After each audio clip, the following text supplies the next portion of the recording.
الحمد لله وكفى وسلام على عباده الذين اصطفى اللهم صل على سيدنا محمد وعلى آل سيدنا محمد وبارك وسلم۔ اللہ رب العزت کے فضل و احسان اور لطف و کرم سے سورۃ طٰہٰ مکمل ہو چکی ہے اور اب سورۃ الانبیاء کا آغاز کیا جاتا ہے۔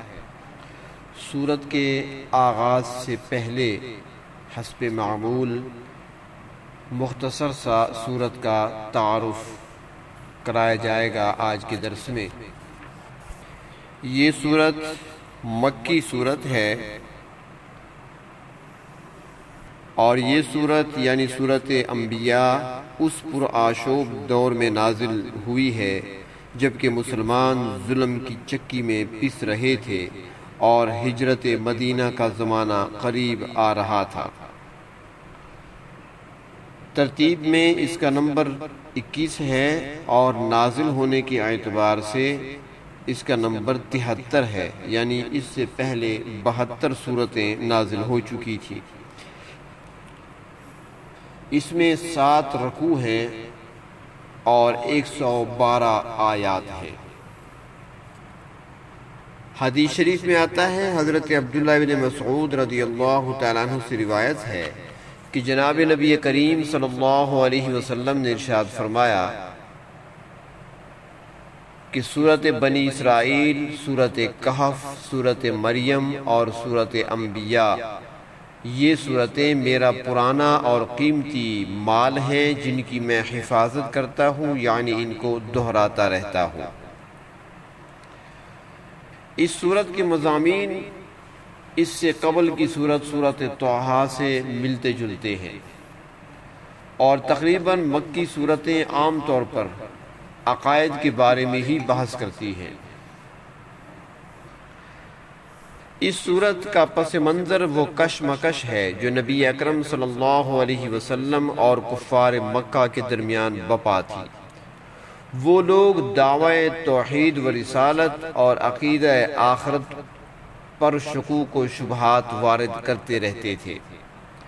حضور اکرم صلی اللہ علیہ وسلم کے خلاف چالیں چلتے تھے اور مسلمانوں پر ظلم و ستم کے پہاڑ ڈھاتے تھے۔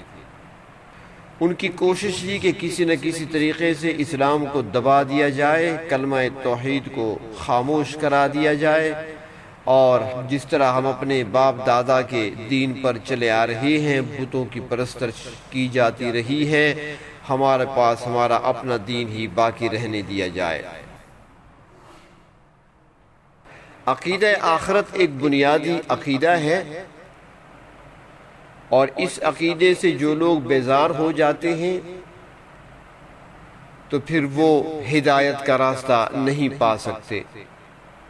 اس لیے سورت کا آغاز آخرت کی بیزاری پر انتباہ سے کیا گیا ہے، کیونکہ یہ سب خرابیوں کی جڑ ہے۔ اس کے بعد قرآن پاک کے خلاف کفار کے پروپیگنڈے کا تذکرہ کیا گیا ہے اور حضور اکرم صلی اللہ علیہ وسلم کے انسان ہونے پر ان کے اعتراض کا جواب دیا گیا ہے۔ سورت انبیاء میں بشریت انبیاء علیہ السلام کا خاص طور پر ذکر ہے کہ سارے نبی اللہ کے مقرب اور برگزیدہ بندے تھے، اور ساتھ ہی یہ بھی بتایا گیا ہے کہ اللہ رب العزت کے تمام نبیوں کی ملت ایک ہی ہے۔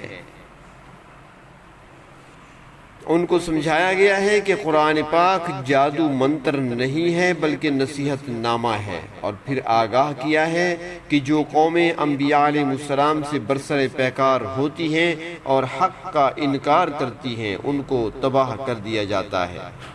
کیونکہ یہ کارخانہ یعنی دنیا کا کارخانہ با مقصد بنایا گیا ہے، یہ محض کھیل نہیں ہے۔ اس صورت میں شرک کا رد کیا گیا ہے اور ہر قسم کے باطل معبودوں کا رد کیا گیا ہے واضح طور پر، اور یہ بیان بھی ہے کہ اگر آسمانوں اور زمین میں اللہ رب العزت کے سوا کوئی معبود ہوتا تو کائنات سرے سے موجود ہی نہ ہوتی، پس اللہ کے برابر کوئی معبود نہیں ہو سکتا، اور فرشتے اللہ تبارک و تعالیٰ کے معزز بندے ہیں اور مخلوق ہیں، وہ اللہ کی اولاد نہیں ہے، جس طرح مشرکین کا عقیدہ تھا کہ وہ فرشتوں کو اللہ کی بیٹیاں کہا کرتے تھے۔ اس صورت میں توحید خداوندی کا بیان ہے اور قدرت خداوندی کی نشانیوں کا تذکرہ بھی ہے، اور پھر رسالت محمدی صلی اللہ علیہ وسلم کا بیان بھی ہے اور دشمنوں کو جواب دیا گیا ہے۔ جو لوگ رسالت کا انکار کرنے والے تھے اور انکار کرتے ہوئے عذاب کا مطالبہ کر رہے تھے، اپنے منہ سے عذاب مانگ رہے تھے، ان کا ذکر کر کے ان کو آخرت کا انجام بھی اس صورت میں سنایا گیا ہے۔ قرآن پاک کا تذکرہ بھی کیا گیا ہے کہ یہ بابرکت کتاب ہے اور منافع سے بھری ہوئی کتاب ہے، نصیحتوں سے پر کتاب ہے، اور اس سے پہلے اس کی مثال تورات شریف موجود ہے جو حضرت موسیٰ علیہ السلام کو عطا فرمائی گئی تھی۔ پھر حضرت ابراہیم علیہ السلام کا واقعہ بیان کیا گیا ہے، اور جس کے ضمن میں بتوں کی خدائی اور بتوں کا الہ ہونا، اس کا رد بھی کیا گیا ہے۔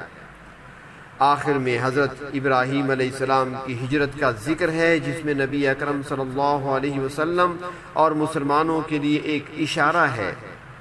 اور اسی نقطہ نظر سے حضرت لوط اور حضرت نوح علیہ السلام کا ذکر بھی فرمایا گیا ہے۔ اللہ رب العزت نے ان دونوں کو بھی قوم کی طرف سے لاحق بے چینی سے نجات عطا فرمائی تھی۔ پھر حضرت داؤد و حضرت سلیمان علیہ السلام کے ظاہری کمالات، ان کی حکومت اور اقتدار کا ذکر ہے، اور اس میں اشارہ ہے کہ ہجرت کے بعد نبی اکرم صلی اللہ علیہ وسلم کو بھی حکومت اور سلطنت ملنے والی ہے۔ پھر 4 انبیاء حضرت ایوب علیہ السلام، حضرت اسماعیل علیہ السلام، حضرت ادریس علیہ السلام اور ذوالکفل علیہ السلام کا مختصر تذکرہ ہے، جس کا مقصد مسلمانوں کو صبر کی تلقین کرنا ہے، کیونکہ اس دور میں مسلمانوں پر انتہا درجے کا ظلم کیا جا رہا تھا کفار اور مشرکین کی طرف سے۔ اس کے بعد حضرت یونس علیہ السلام کا تذکرہ ہے، جس میں نبی اکرم صلی اللہ علیہ وسلم کے لیے ہجرت کے حکم کے انتظار کا اشارہ ہے کہ حضرت یونس علیہ السلام نے اللہ کے حکم کا انتظار نہیں فرمایا تھا اور انتظار کیے بغیر ہی ہجرت کر گئے تھے، تو نتیجتاً ان کو مچھلی کے پیٹ میں رہنا پڑا تھا۔ تو لہٰذا آپ ہجرت کے حکم کا انتظار کریں، جب رب تعالیٰ کی طرف سے اشارہ مل جائے تو پھر آپ نے ہجرت کرنی ہے۔ اور آخر میں حضرت زکریا حضرت عیسیٰ علیہ السلام کا تذکرہ ہے، جس کے ذریعے اللہ رب العزت کی قدرت کاملہ بیان کی گئی ہے کہ وہ مخالف حالات میں بھی اللہ تعالیٰ جو چاہیں کر سکتے ہیں۔ جو دنیا والوں کو بظاہر ناممکن نظر آتا ہے، پروردگار عالم اس ناممکن کو ممکن بنا سکتے ہیں۔ تو پس مسلمانوں کو مایوس نہیں ہونا چاہیے۔ اور پھر عقیدہ آخرت اور کفار اور مومنین کی مجازات کا بیان ہے۔ اس کے ضمن میں کئی اہم باتیں بھی بیان کی گئی ہیں، مثلا یہ بھی بتایا گیا ہے کہ جنت کی زمین کے وارث نیک مؤمنین ہوں گے، اور یہ بھی بتایا گیا کہ نبی اکرم صلی اللہ علیہ وسلم کی بعثت رحمت عامہ ہے، جس کو کفار زحمت و مصیبت سمجھ رہے ہیں۔ اور آخر میں 2 ٹوک اعلان کیا گیا ہے کہ دین کا لب لباب